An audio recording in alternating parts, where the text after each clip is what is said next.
So thanks so much for coming out tonight to learn about .NYC, New York City's top-level domain. My name is Grace Cheung, and I'm the program manager for .NYC for the City of New York, and I'm also with NYC Digital. We have a great presentation tonight by the City of New York and Newstar, which is the vendor for .NYC, and we're going to follow that with some time for Q&A, as well as a breakout discussion where we'll get into different groups to talk about various aspects of .NYC. If you'd like to tweet about tonight's event, the hashtag is #.dotNYC, and you can also follow at .NYC on Twitter. I would also like to thank our host, Brooklyn Law School, for generously providing this beautiful venue for us tonight, and I would like to invite up Jonathan Askin to say a few words. Jonathan is the founder and director of Brooklyn Law Incubator and Policy Clinic, also known as the BLIP Clinic. Thank you.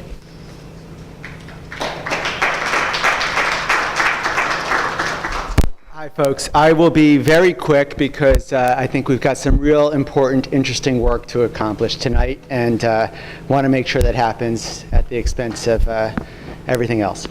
But I do want you to take a quick look. Unfortunately, you can't look behind this screen, but you can look at least to your right and to your left. When the NYC Digital folks said they wanted to come to Brooklyn and do this event, I immediately said, you got to do it up here in the Sporcelli Center. When you look out these windows, you're essentially seeing all of NYC and the future of .NYC. The last sort of civic event we did here was just after Sandy. We had a post-disaster communications discussion, and you could have seen everything that Sandy had devastated, from Long Island and the Rockaways down to Staten Island and New Jersey. So for me, whenever we have the opportunity to showcase this space for New York City events, I think it works out quite well. I think there's a golden opportunity here, and I assume all of you are here because you've got some vested interest in success of the .NYC domain. And I know it's been a long time coming, and I know a lot of eyes in New York, in America, and around the world are waiting to see what New York does, how New York deploys its new top-level domain. So I'm hopeful that with the brain power in this room and the leadership in this room, some good things will happen with .NYC, and it won't just become another, gravy train for the registry for the registrars and a gold rush for the domain speculators. Maybe some good things can happen with it. Maybe when you look out to the right here, you'll not just see Red Hook, but you'll see redhook.nyc. When you look out here to the left, you'll see not just Brooklyn Heights, but you'll see brooklynheights.nyc. When you look over there, you'll see parkslope.nyc, and all that can come from both the building of neighborhoods through domain names to the unification of the city through the use of domain names. So I think that's all I want to say. I should point out that my students and I actually give free legal support for tech-oriented, socially responsible ventures. So if any of you are an unfunded or bootstrapping startup in need of creative or even routine free legal support, please shoot me a note. I'm Jonathan Askin, and I teach here at the law school. So with that, I'm going to hand it back to Grace, and she will introduce Rachel and Jeff to lead the discussion. Thanks. Thank you. And also, before we get started, I'd also like to invite Kat from the New York City Economic Development Corporation. She's going to make a quick announcement about ConnectNYC, which is the city's fiber competition for businesses in New York City. Hello, everyone. My name is Kat Lau. I'm a project manager at the New York City Economic Development Corporation. And one of the projects that we work on to try and help the tech industry in the city is called ConnectNYC, and it's focused on bringing dedicated fiber internet to commercial buildings. So we have found in conversation with many businesses that they're getting quotes of between $50,000 and $100,000 just to get fiber built out. So through this program, you can get installation and construction of fiber for free. And we're excited to announce today that we're extending the deadline from December 12th, which was the original deadline, to March 12th. So I'll keep this short, but I'm going to leave some postcards by the table in the front and just mentally replace December with March on here. And I will also leave my business card if any of you guys want to get in contact directly for more information about the program. I'm happy to answer any questions or speak about it more directly. Thank you.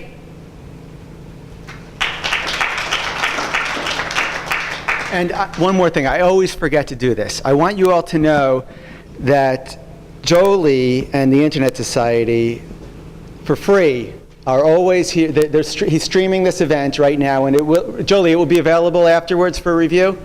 The presentations will be on the Internet Society website, thanks to the volunteer work of Jolie and the good graces of the Internet Society.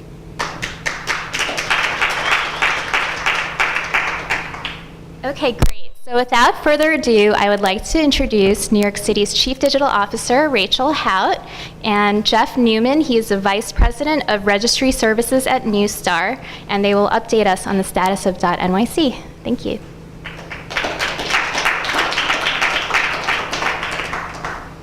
Thank you so much, Grace. Thank you, Jonathan and Brooklyn Law School and Jolie and our fantastic advisory board members from dotNYC.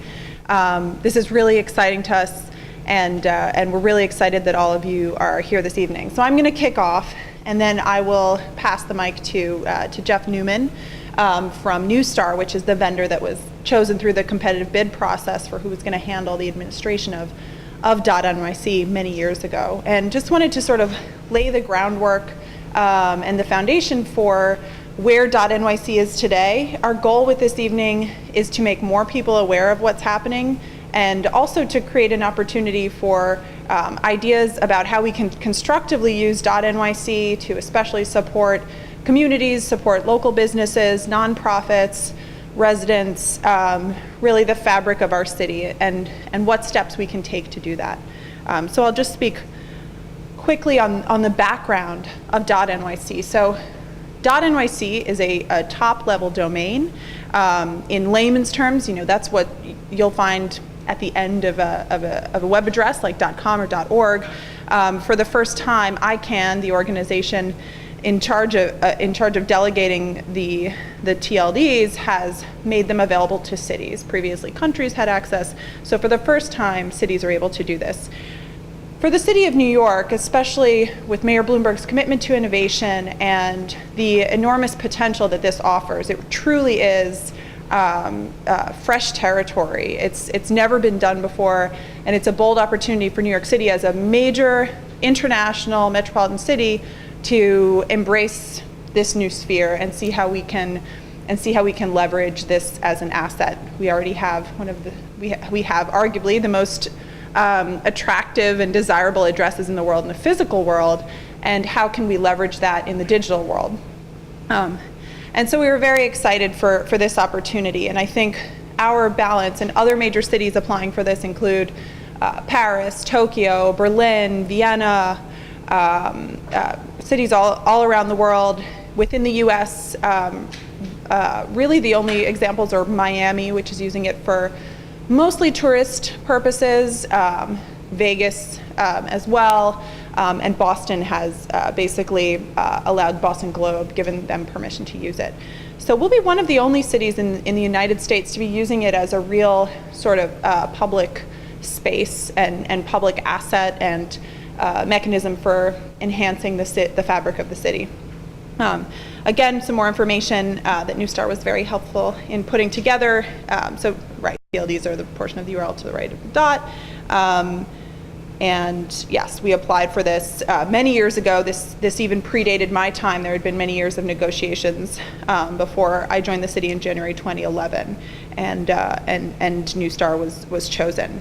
So what's we think very exciting is our main goal, or one of our main goals with dotNYC, and Jonathan alluded to this, is we really want to protect the integrity of the good name of the city and make sure that we are protecting communities, and we're protecting this as a good for communities in New York City. And this is where our advisory board has been incredibly helpful in representing those views and making sure that we are that we're bringing them to the table, and that we're actually reflecting that in the policies that we develop. And thankfully our Newstar, our partners at Newstar, Jeff and his colleagues, have also been really helpful in coming to the table around that and recognizing how important this is to the city. So some of the things that we're very excited about. So on the one hand, we want to encourage creativity. We don't want this to be rigid. We don't want it to be authoritarian. We want this to reflect an open, transparent structure of the internet. On the other hand, we want to make sure that it actually means something, that when you see something on the internet that ends in .NYC, it reflects New York City. So one of the things we're very excited about is that New York City will, I believe, be one of the only, if not the only city in the world whose TLD is limited only to residents, businesses, and organizations that physically have a presence in that city. Most of the other cities have a phase or a period of time where it's only open to the locals, and then after a certain amount of time, it's broadly open to anyone who wants to buy that top-level domain. Because we felt so strongly and we heard so much from the public, from businesses, from our advisory board, that it is important to really protect this and protect the geographic integrity of .NYC. We were able to work with New Star and come to an agreement where that will be the case. In addition to that, of course, that's the first step. That's very exciting. Enforcing that and making sure that that is part of our plan and that we're able to actually defend against that and protect against bad actors is something that will constantly be a challenge. And there are challenges we can anticipate now that we're doing everything we can to lay that groundwork, but that's also where we want to hear from all of you, especially both now and moving forward, to make sure that we are self-regulating this to the sense that we can, and making sure that it's being used by people who are doing things that help to strengthen communities with it. So broadly, entity organization that has a physical street address in the city, individuals whose primary place of residence is in the city. You can't sublease it to someone else, you can't forward it, you can't sell it after that point if they don't meet the criteria. So we're really working along those lines to maintain that. Another exciting part of our agreement with New Star is that we'll also be taking, as a baseline step, verifying that an address that someone uses to register for it is a real existing address in New York City, which is another step. So I think that that's a good sort of background on where we are in terms of where we're starting from. I think we have an exciting program in store today, and next I'm now going to hand over to Jeff from New Star, who's going to walk through the specifics so that you have the background on what's next for .NYC. Just make sure we didn't skip one here. Okay. Hello, I'm Jeff Neuman. I'm the Vice President of Registry Services at New Star. I've actually been involved in this project since 2009 when the city had an RFP out, request for proposals, to see who could run the back end of the .NYC space. What I'm going to go over is a lot of detail, and actually it's a lot of detail that's found on the information sheet that I believe was handed out by Grace at the front. If you haven't gotten one, you can get one afterwards. So I'm going to cover a lot of that stuff, and especially for people that haven't been involved, there's a lot here. So I'm sure there's going to be questions, and if you have any questions afterwards, please ask them, and I'll be happy to answer any question I get, and hopefully I can give you an answer that answers all the questions. After I go over this, I'm going to show you a timeline of how it looks on a continuum of when I think these phases are going to occur. But and some of these phases are required by ICANN, the Internet Corporation for Assigned Names and Numbers. As Rachel said, they're the ones that are responsible for delegating the top-level domains, and there are certain requirements that they have. I know not everyone in this room may agree with some of those requirements, but there are ones that all of the new domains have to introduce. And so the first one is called a sunrise period. So when .NYC launches, the very first phase is going to be a sunrise, which is a period of time, here it's 45 days, which trademark owners that have a physical presence in New York, as in New York City, will have a right to register before everyone else. So for companies, entities that own a trademark, a valid trademark that they've registered in something called the Trademark Clearinghouse, they'll have that time period to get their names. I do want to add a statement in here. There are also a number of names that the city is reserving in order to make sure that city entities and others, important names to the city, landmarks, city program names, to make sure that those are not being taken during the sunrise phase. So even though trademark owners gets the first right to register a number of these names, not all of the names the trademark owners will not have access to all of these names that are reserved. If there are multiple applications by a trademark owner for the same domain name, there will be an auction between the trademark owners to determine who ultimately gets the name. After the sunrise period, there's a period we call the city government affiliated phase, which is 30 days, at which point in time city government affiliated entities for which we've reserved names previously will have a right to come in. So those are names like DOIT, DOITT.NYC, who's the organization that submitted the bid, Mayor.NYC, Chief Digital Officer.NYC. I don't know if that's on the list. Okay. So there are a bunch of names on that list, and we will make that list publicly available. All these lists will be publicly available so that everybody can see. Our goal with everything we do is to be as open and transparent as possible. So if there's something you're not seeing, something you would like access to, please let us know. Our goal is to run this in a responsible manner and to make it a TLD that benefits all New Yorkers. So after phase 2, which is approximately 30 days, we'll have what's called the land rush period. This is a period of time in which anyone that meets what we call the nexus requirements or the physical presence requirements can come in and register a name. It'll be a slightly higher price than the regular domain name fee. And again, you will see the prices on this list, on at least the wholesale prices on this list, this fact sheet that was sent around. Which we're going to basically collect all the applications.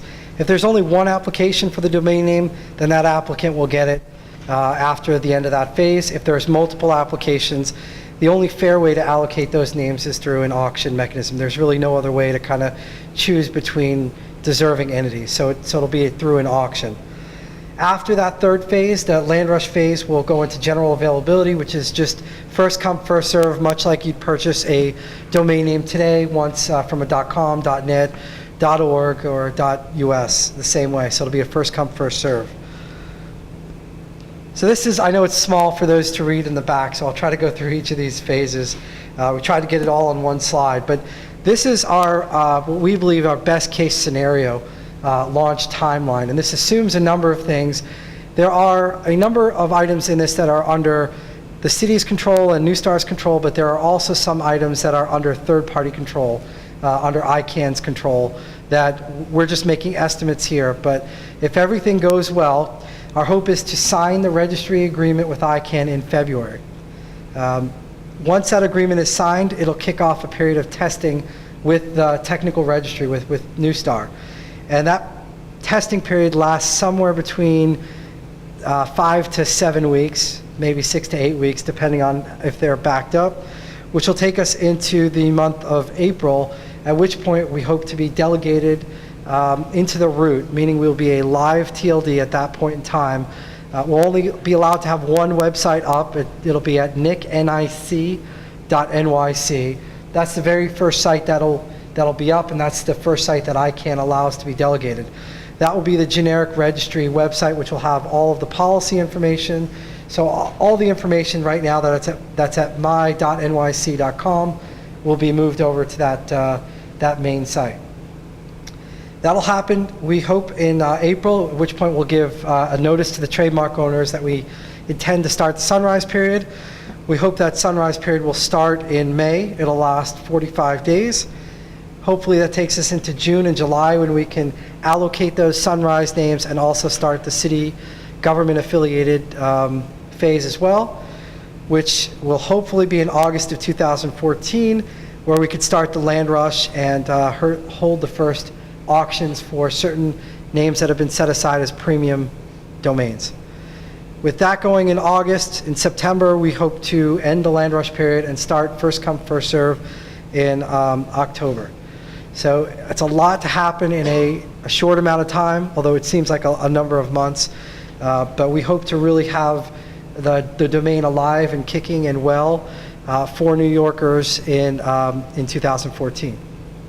Like I said, I'm sure there's a lot of questions, and we'll take those questions after a couple more slides. Really, why would you register a .nyc domain? And I know some of the breakout groups are going to be talking about outreach and how to go about spreading word of .NYC, and as New Star, we look forward to receiving these ideas and to acting upon them. Really, you guys are going to be the best help for us and for getting the word out there.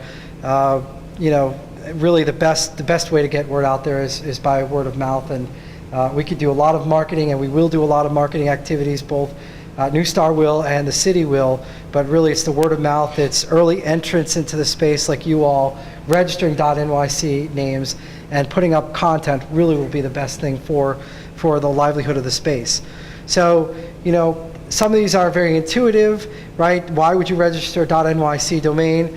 Because you want to identify yourself, your business or organization with the power of the city's name. A regular domain name merely says, I'm a business online, but owning a .NYC says, I am a New York City business, or I am a New York City organization, or just in general, I'm a New Yorker. And I myself was born in Queens and grew up in the New York City area. So this is very much a passion for me. And for those that met my predecessor working on this, Ken Hansen, was definitely a passion of his and something that we really want to do right. And so we believe that New York City is the ultimate web address for everything New York. So just some of the protections that we have in place to, as Jonathan said, we really want to make sure, we don't want to see this as just another space out there that really isn't utilized by many people. We want to make sure it is utilized by New Yorkers for New Yorkers. So here are just some of the protections we have in place for New Yorkers, for businesses, for individuals, to make sure that the space is used in the right way. We have, as Rachel mentioned, the Nexus policy, which actually ensures that we have that every registrant has a physical presence in New York City. New Star is going to validate that every registration that we get contains a valid New York City address. Our goal is to do this within 5 days of registration. Actually, our real goal is to do this upon the registration process, to make sure that no registration even happens without validating that the address is a valid address. And we are working towards building that out right now.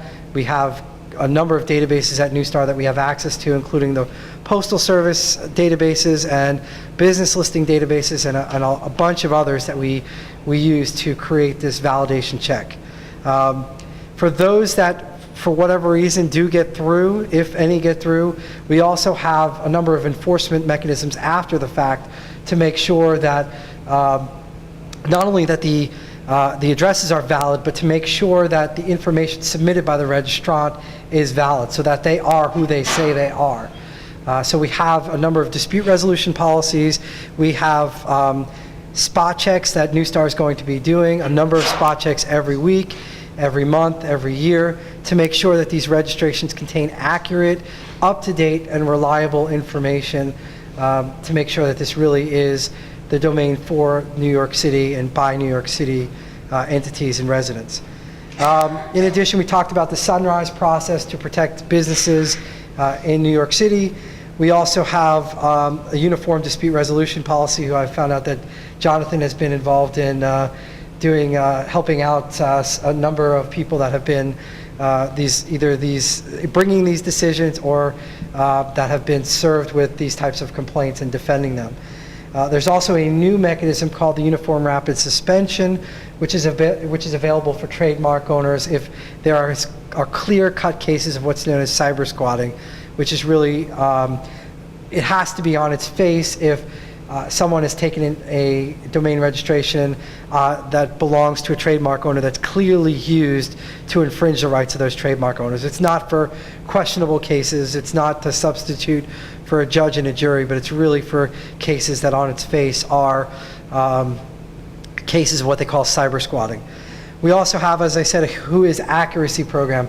Who is the information that's submitted along with every registration, that's published. It's open so that everyone can see who owns a domain name registration.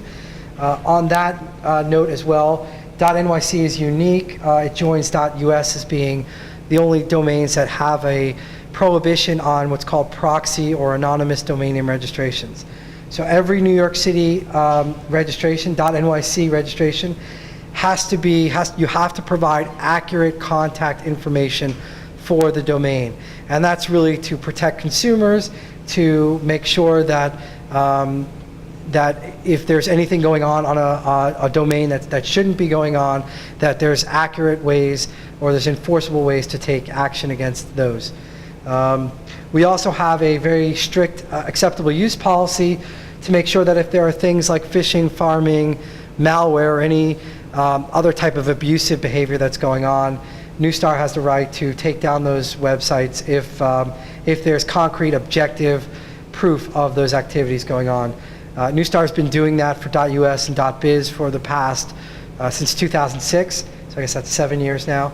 And we have a laboratory environment where we actually test out these domains. And I will knock on wood here, but in the 7 years we've been doing this, we've taken down a few thousand domains or tens of thousands of domains, and we have yet to ever been challenged, nor have we ever been even gotten a letter that we were wrong. So we pride ourselves at Neustar at only taking down names that have proven objective information to be used with phishing, farming, malware, or botnets. And that's something we're very proud of. We don't just react on letters that we get from lawyers or from different agencies. We actually have to have objective proof that that activity is going on. And again, that's part of our malicious monitoring program, where we'll be tracking all of the activity that's going on, producing reports for the city, making those reports publicly available so that everyone can see what's going on in the space to make it the cleanest space that's out there. A number of you, I just wanted to end this with just some information about Neustar. Many of you have probably not heard of Neustar, although we run a lot of critical infrastructure services that you use us for, you just don't know you use us for. We run, for example, something called local number portability for all of North America. So every time you go to change your cell phone provider, for example, from Verizon to AT&T or to T-Mobile or Sprint, you're able to keep the same phone number because we're the ones making that change on the back end. It took an act of Congress back in 1996 to make sure that telecom providers actually were able to or were forced into doing this, and Neustar is the one that does it behind the scenes. So when you go to Verizon, you change your phone number, they send requests to us, we make the changes, and we push the changes out to all the switches in North America so that your phone calls, every phone call will go through. And to give you a little bit of confidence, I don't know how many times when you're in an area that's got coverage, I'll qualify at that, but how many times are you from a landline or from an area that's actually got coverage, when you dial a phone number, how many times are you not able to get through to that phone number? Pretty rare, if ever, so we do that behind the scenes. We also run some enterprise services on the back end. We run actually about 25% of the internet traffic goes through our recursive servers and DNS servers for many of the Fortune 500, Fortune 1000 companies around the world. So we do carry a lot of the traffic. We are a public company on the New York Stock Exchange. We're headquartered in Sterling, Virginia, but we do have a New York City office. And so we were founded in 1996. We went public in 2005. We have about 1,600 employees, 14,000 customers, and our revenue in 2012 was $831 million. We're projected to have over $900 million. We gave guidance over $900 million in 2013 and beyond. So with that, we definitely want to hear from all of you. We're going to be going around to the different groups listening to you, but please, keep in touch with us. We do have our main website for now is a .com website. It's my.nyc.com. Once we get delegated, we'll move that over to NYC. We have a Twitter handle at .nyc, and you can obviously do the Twitter searches through keyword .nyc, and email us at any time at info@my.nyc.com. And with that, I'll open it up for questions. So I'm sure you all have questions. I'll be passing around a mic, and if you could just please state your name and your organization if you wished before you ask your question, that would be great.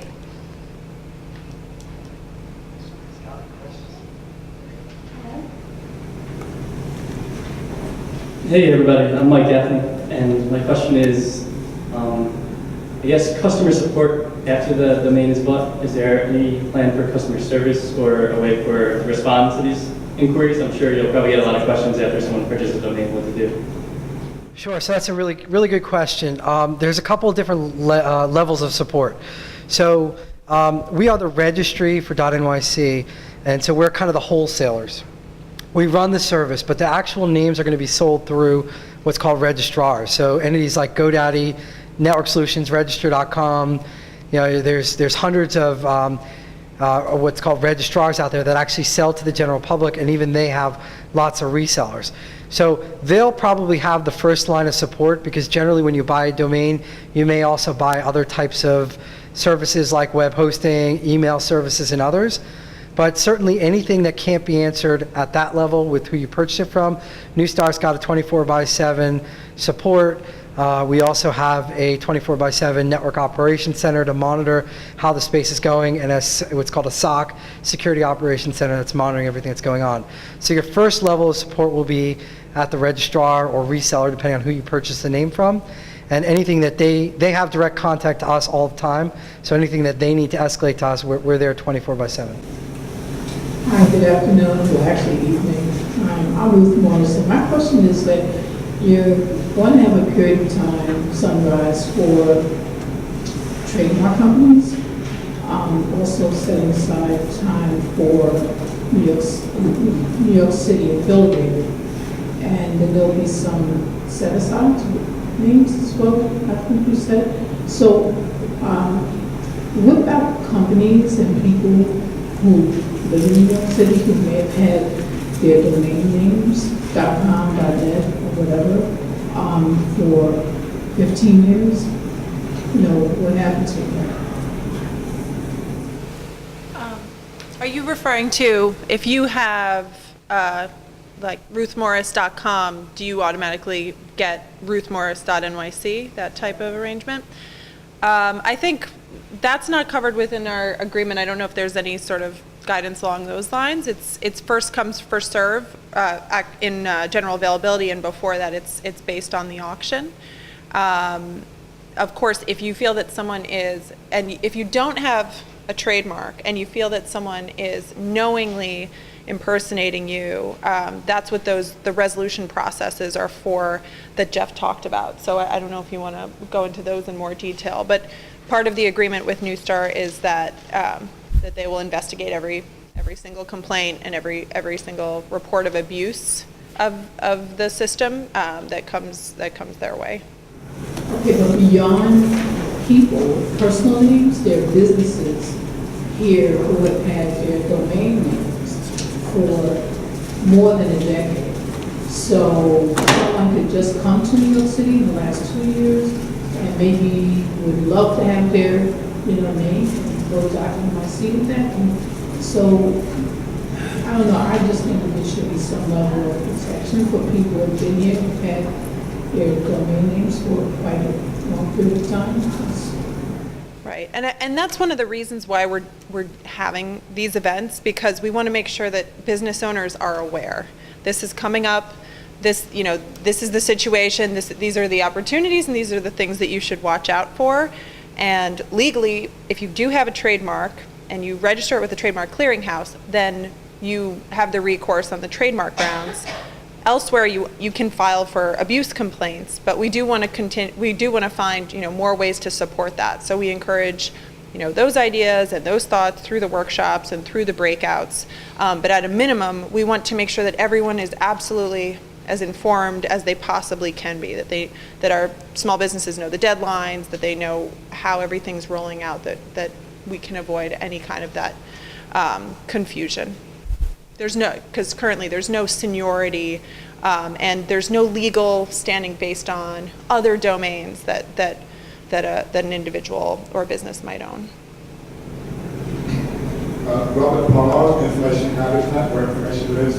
I've seen that a number of registrars, GoDaddy, one-on-one, or whatever, are allowing pre-registration requirements. I'm wondering where they would be allowed into the process and whether there would be an advantage to pre-registering. The other thing too I'd like to sort of say, how is this really going to fit into being what it seems like it should have been, but it hasn't been developed, and to become a catalyst for the local residents. So it becomes something that's not just a great address, but it's a standard as digital literacy and universal access and all those good things. Yeah, I'll address the first part. Okay. On the pre-registrations, yes, a number of registrars are, or I've seen have been taking pre-registrations. I don't believe many of them are taking dotNYC. I know GoDaddy's not. There's no advantage. I think 1&1 might be, but let me say it here, there's no advantage right now to pre-registering names. So the phases are the phases, and there's no phase in there that gives any kind of preferential treatment to those that have submitted pre-registrations. So what's going to happen is, if they were a trademark owner, let's say, that filed a pre-registration, they're still going to have to come in separately through the Sunrise process, still have to be validated separately. It doesn't matter whether they were first in the queue or last in the queue. They're going to be all taken at the same time, and if there's multiple applications during the Sunrise phase, it'll be auctioned.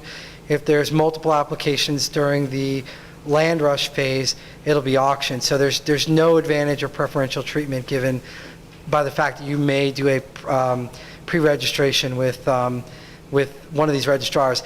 The pre-registration process is not endorsed by the registry or by New York City. So they're doing this on their own. They're building up their queues so that when Land Rush does start, they'll submit one file to us, and that'll be just in with all the others. You want to get the second part? Yeah, and just to, and I saw that also from GoDaddy, they were mentioning dotNYC. And I think in some cases it's also just marketing, like they're able to build their email list. And for the second question, I mean, that's one of the main reasons that we're here tonight, that we created the advisory board. We know New Yorkers are incredibly bright and have lots of ideas and passionate about their city, and so we want to encourage those concepts. And what our goal is to do that in a way where we're embracing the creativity, we're encouraging creativity, we have an open structure, it's not rigid, it's not authoritarian, it's not sort of already all set up before we make it open to the public. And so I think we will see a lot of that creativity flourish when it is finally open, and it is available to the public. But the ideas, any sort of ideas that we can gather, and plans, and even independent of government, obviously, once it's available, it's available. We really hope to see a lot of those concepts come to life, and we encourage that. So, please, feel free to express those thoughts. We have a couple of questions, so just keep your hands raised so I can see them. Hi, I'm Tom Lowenhaupt. I'm a member of the dotNYC Advisory Board that was mentioned a couple of times, and I'm delighted to hear that they're tightened up on the Nexus policy. That sounds really good. I look forward to seeing details. And I just have two questions about the names. There are something called premium names, or there were at one point, that are used, sports, news, weather.nyc. What's the process for making those available? And will those names be available to people without an enormous budget? If there's some way to make sure that small businesses have access to them and such. And also the neighborhood names. What's going to happen with the neighborhood names? Will they be reserved? Thank you.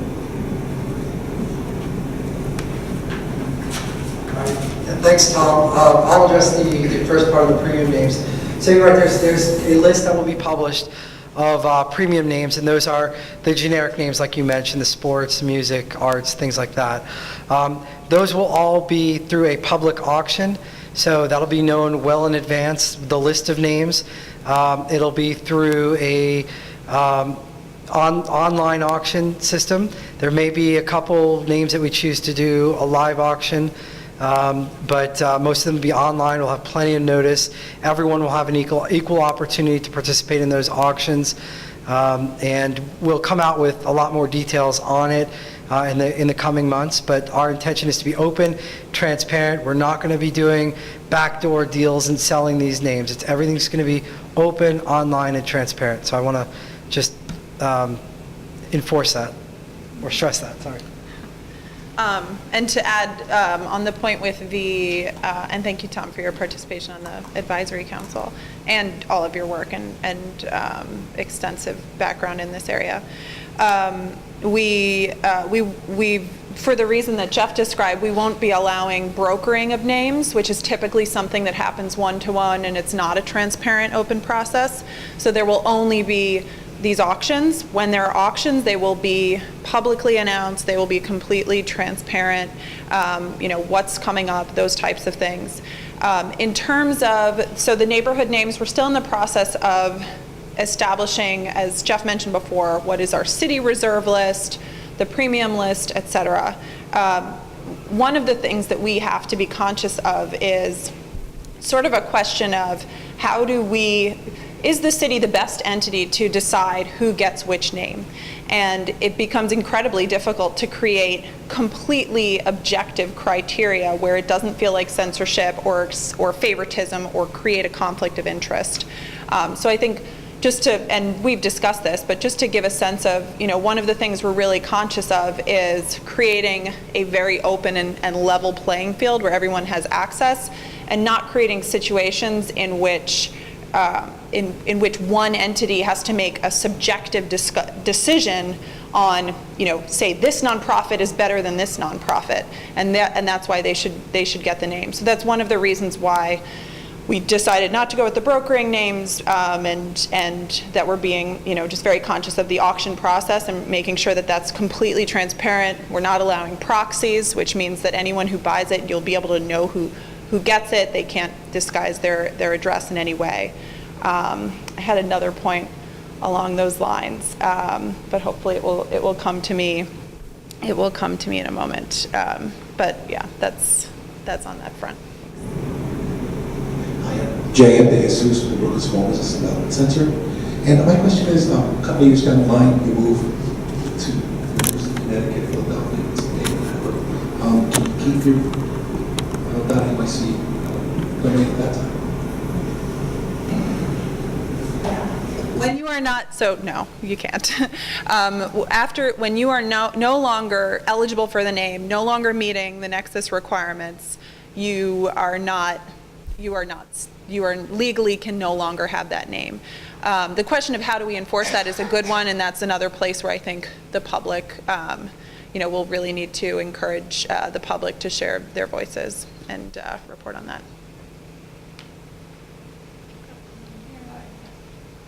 My name is Gene. What I wanted to ask about was sort of further about protection against speculation. It's awesome the way you guys are designing it. And the idea that the names won't be broken in the first place is fantastic. But what happens once someone owns a really great generic name? Will there be like a secondary market, or will you be preventing that secondary market? So we can't prevent a secondary market from occurring, but there is the continuing obligation to meet nexus. So you can't just buy a name and then sell it to an entity that doesn't otherwise meet nexus, and that'll have to be enforced on the back end. And we'll have a number of complaint tools on our site so that if you do see that this has happened that it's transferred to a party that doesn't meet nexus, we're going to have an intake process to receive that and act on those. But there's really nothing within our power to be able to prevent any kind of secondary market from developing. Okay, David Salmanoff, president of the New York chapter of the Internet Society. I have two hard questions here that are related, so it's one question. I have a friend, to use an example, who is a community activist, been active in New York City for many years, and routinely buys domain names with satirical and critical names regarding politicians and the political scene in New York. So the first part of the question is, with a critical domain, if the mayor is the bomb, the government is corrupt, dotNYC, that type of thing, will those be restricted? Next question is, there are many subcultures have rapidly evolved in slang, for example, referring to unconventional sexual activity, exposed to drug use. It changes quickly. It's known primarily to that group, but might potentially be an embarrassment if it were associated with the dotNYC domain. Do you have a policy about that? What is it, if you do? Thank you. I'm not sure if everyone heard the question, but the first was, will you allow critical, politically critical or in some other way critical domains? And the second is, will you what's the policy around, perhaps it's not these 7 dirty words that are enforced by the FCC, but it's other slang that could be offensive or could be negative in association with .NYC. And I'll get into those things if you're not familiar with the FCC policy. So the way that the city's legal team has interpreted .NYC is as a public square, essentially. And for those reasons, we have absolutely no input onto content or the names that are used. So that would be interpreted as censorship. So critical, totally fine. You can even be using. So basically, the only thing we can protect against are the 7 dirty words that the FCC does not allow, because that's nationally recognized. And I think those will be detected. Of course, there's ways to get around that too, and that will be part of the abuse reporting process. Anything critical in nature, of course, that's First Amendment and protected, and as a citizen. And anything slang, that's fine too. Even if it's potentially not slang, but if it's not the 7 dirty words, that's allowed. It does create challenges because anything that's protected by the First Amendment is allowed as .NYC, and sometimes that can include hate language, that can include a lot of other content that perhaps we may not be comfortable with, but because it's censorship and because we have the First Amendment in our country, there's limited amount we can do there. That said, the acceptable use policy prevents against a lot of the conduct that would be associated with those names, and that's what will allow us to prevent truly offensive names. Other cities, I know, for example, London, everywhere else in Europe, they have the power to just get rid of anything that they think is negative to the reputation of their city. We live in America, and that is not the case. And I think arguably we're going to have a freer, more creative environment as a result of that. But it is something to keep in mind. And of course, the content, if there's content on the website where that does cross the line, anything illegal or anything encouraging illegal activity is absolutely not allowed, and violates the acceptable use policy, and will be suspended. I don't know if you have anything to add to that, Jeff. That's good. Okay.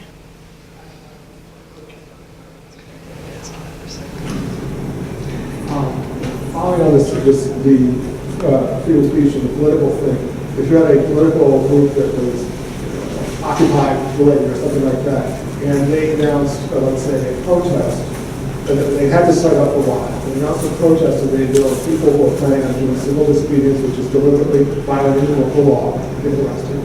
And they announced, civil disobedience, people meet at 8 o'clock, to do this illegal thing. Would that be justification to shut them down? I mean, I am not a lawyer, so I don't.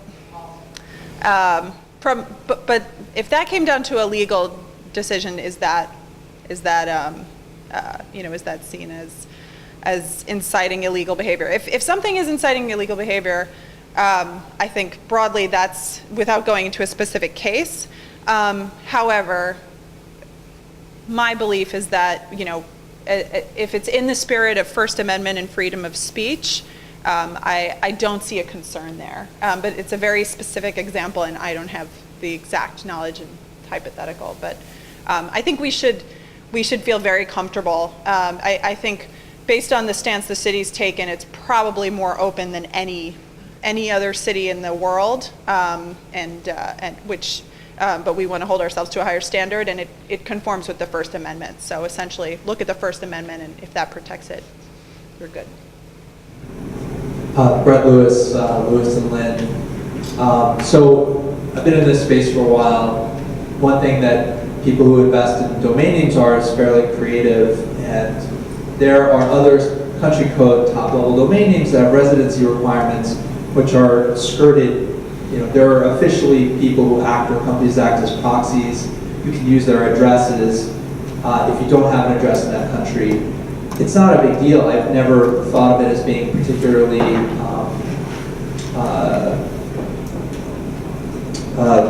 it's not seen as an evil, but what if someone were to try to do that with .NYC? You completely want to keep this, or what if there's a partner or a company that basically says, you be our partner, you have a New York City address, and we will make you a 1/10 of a millionth of a percent owner of our business.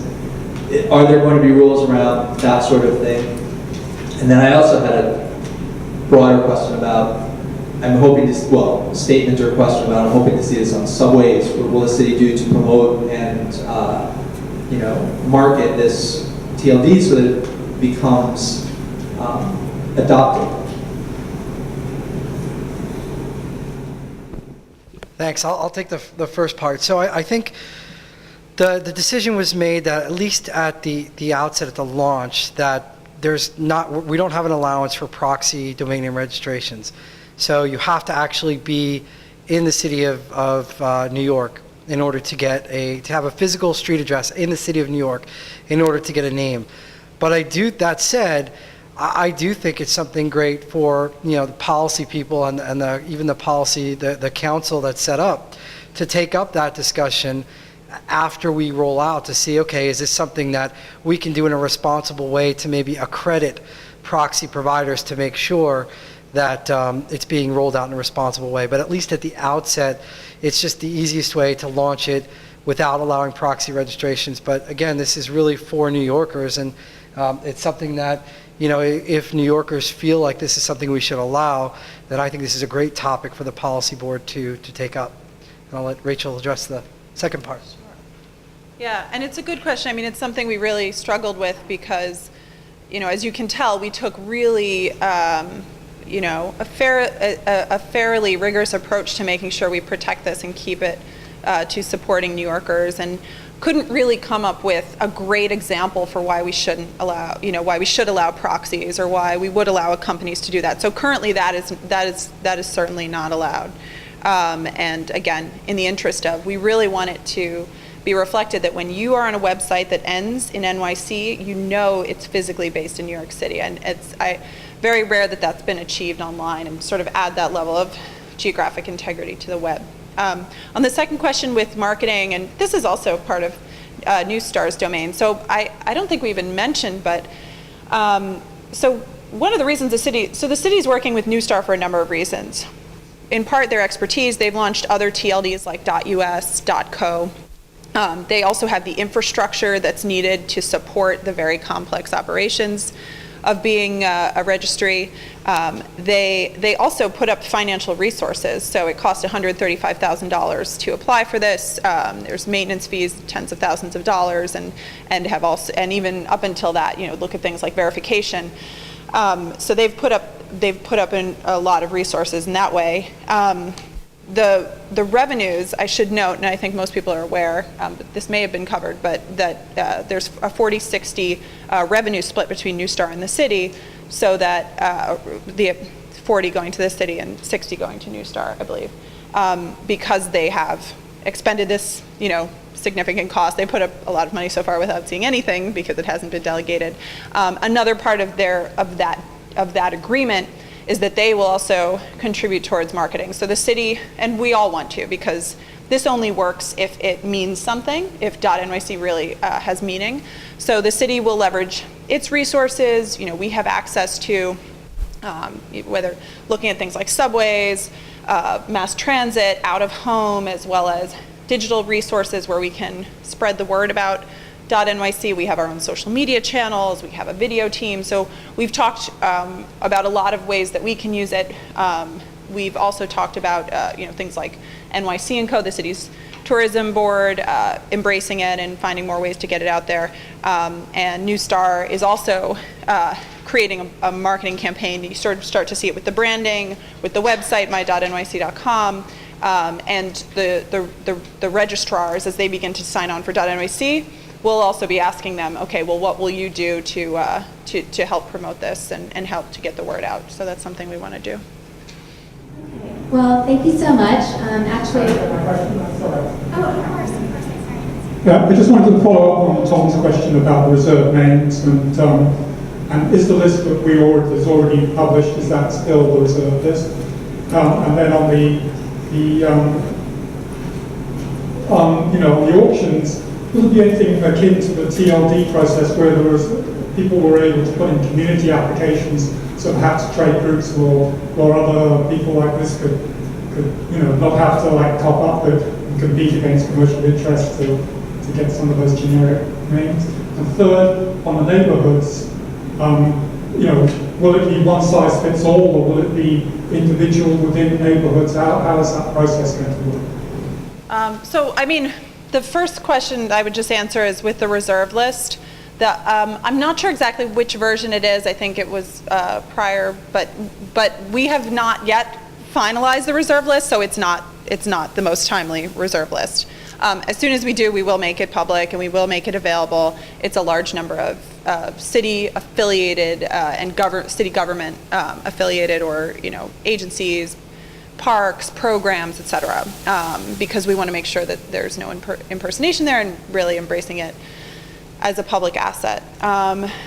The other questions, right now there's no distinguishing between, is this a nonprofit that's applying or is this a business? And if it's a nonprofit, they have a different right to something than a business does, or a different ability to get it. That would imply that all nonprofits are better than all businesses, or vice versa. And essentially, again, what we think is important is to remain as neutral as possible, and allowing sort of the free market and open and transparent, processes take hold there.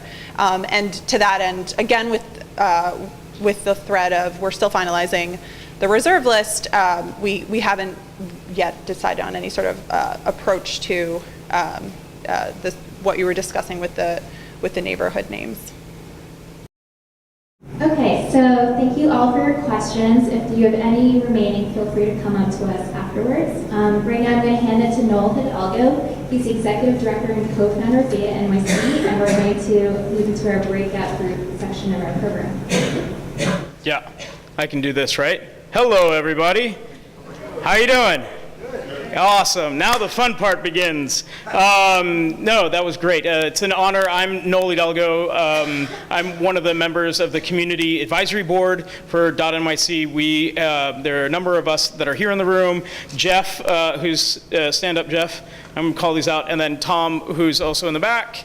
We are your three facilitators for this evening. We're paired up with NYC Digital folk, who we're going to spread out and talk about some awesome things. And so the NYC Digital folk are all the way in the back. Hello. You all asked great questions, and I'm looking forward to starting businesses with all of you on them. Obviously, there are a lot of great opportunities here for this. So the first thing that I want to talk about is that we have 3 groups. The 3 groups are to look at awareness and how you can get small businesses aware and involved. The second one is support. More or less, how can we use this program to support local businesses and small businesses? And the third is the future. What can be done about the shared space? It's a very unique space, as we've just heard. And so how do we build it, or how do we embrace it to the future? And so we have 20 minutes to derive the following things. One is a subject, like someone to represent your group. The facilitator nor someone from NYC Digital cannot be speaking. So it's up to the people to come in front and do a short report back. The second thing is you have, as I said, you have 25 minutes to have this discussion. So make sure that the NYC Digital representative gets your idea down. All ideas are considered equal here.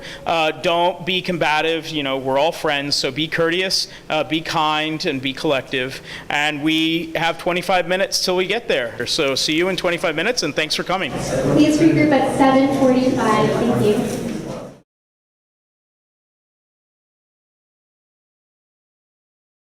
Okay, we're going to start with my group, Shaping.NYC Future. We can start with them. And then we'll follow with businesses and then lunch. Hi, everybody. I'm being asked to report back from the Shaping.NYC's future. Have a clock visible here. So anyhow, we, in that brief period of time, managed to address a number of issues. I think first, Tom led off with the question of how does it really represent some of the key values of New York City. And he quoted personal freedom, artistic expression, technological innovation, and investing in the future. Economic opportunity, I might have missed one of those. And so how do we build that into what happens? One of the things too is then, how do we, looking at the immediate future, what's going to happen? This has been developed under the Bloomberg administration. We've got a new administration with some somewhat different perspectives. How is this handoff going to be to the de Blasio administration? And how can we really build on what is really the first real public participation process here, open public participation process? How can we really mobilize between now and the launch date or whatever, resolve some of the issues about how we're going to deal with neighborhood names, for example, whether we can put in certain kind of requirements for neighborhood names that be open, be participatory, creating space for public, for example, public art. How do we create that not only as a domain, but make sure it is an open public space for art and for other kind of creativity? How do we deal with the issue of, say, brooklyn.museums.nyc and museums.brooklyn.nyc, or which wasn't even mentioned, brooklynmuseums.nyc? Are we going to can those be integrated in some way, or are we going to get sort of wildly different perspectives? From a pure competition standpoint, that may be attractive. Others may have different perspectives.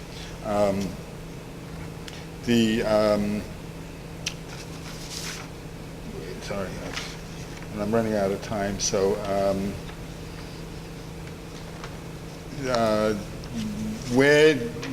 how can we really look at dotNYC as being a voice and a presence on the issue of net neutrality? We're a big city. We've got big corporations here that are involved in internet services.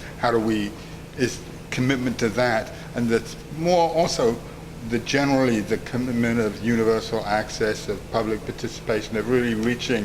I think up till now we've really only reached out to the digitally literate and sophisticated community, but there's a whole lot of people, and a lot of the features that have been developed have been serving those needs rather than serving the elderly at home, the people with very limited access who may be able to benefit very substantially from the thing. There's a need for a branding strategy, a clear and effective branding strategy. Yes, .NYC has a brand name, but how is that going to translate? How is that going to be presented? And how is that going to build into it?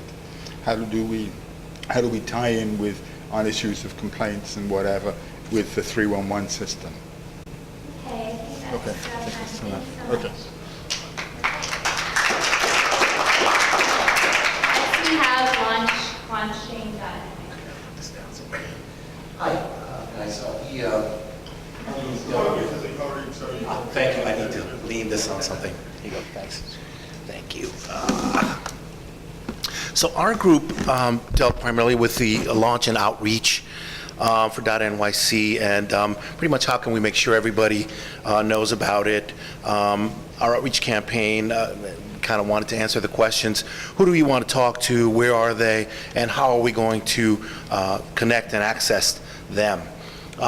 We thought our audiences would be individuals or residents of the city, businesses, small businesses, investors in large corporations, as well as organizations including nonprofits, community-based organizations, foundations, faith-based organizations, and of course BIDs. Some of the other things we mentioned were chambers of commerce, etc. Where we felt that we could reach them by leveraging the large organizations or large brands. For example, with the Citibank did reached out to its customers with some kind of a branded message, for instance, and that could kind of take place with lots of different organizations around the city and that have a large presence in the city. One of the things I came up with, and I'm a little biased since I am an SBDC counselor, is a series of workshops with the small business development centers. Just to be fair, the city does have small business solutions. That would be another great outlet for that. But I thought, especially here in the downstate area, I know that the SBDCs would welcome workshops on this, and it would be exciting news for our constituency, which is the small business community. Sorry, I hope I didn't step on your toes, the small business folks. Chambers of Commerce, as I mentioned, workshops and information sessions, community boards, and small business committees at those community boards, trade organizations, likely to have their own whole list of local organizations that kind of could be tapped into in that fashion. Conventions, we felt were a good opportunity, major gatherings as well as local events. Festivals, street fairs, markets, particularly farmers markets on holidays would be great places to outreach. The green card program, all that the city has would be terrific. Naturally, cultural centers, libraries, museums. I'm a big museum fan, so I think that would be a great place to do it. Broadway theaters, etc., along those lines.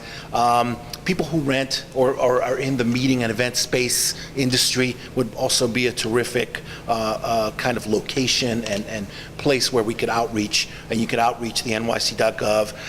Reaching individuals we felt were possibly the hardest way to go and potentially the most expensive way to go, or audience to reach. But we felt that we could do it through alumni associations, faith-based organizations, transportation hubs like bus stops and stuff like that, naturally college campuses, and I work here at City Tech, so that's one place I'd love to see it marketed and have the information spread out around both our teachers and students.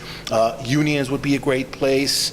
I felt that a mobile campaign, possibly proximity ping, or SMS texting would be a terrific way to reach everybody. I never not answer a text. I don't know about you guys, but I will miss emails, but I will never miss a text. Let's see here.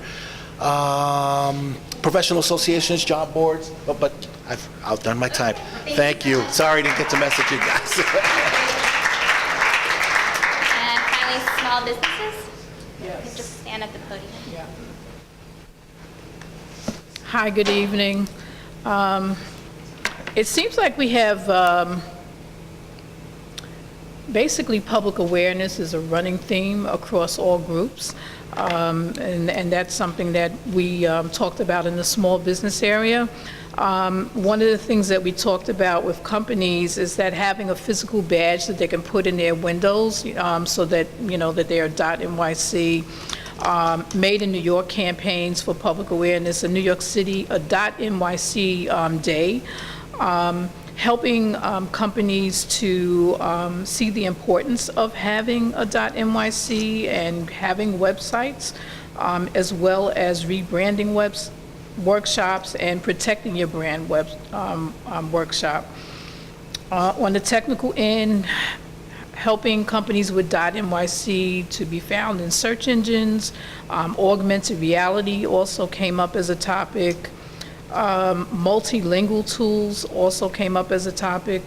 And tax credits for companies that help small businesses get online was also something that was discussed as well. So that was pretty much it. And before I leave here, someone loan me their pen? Okay. All right.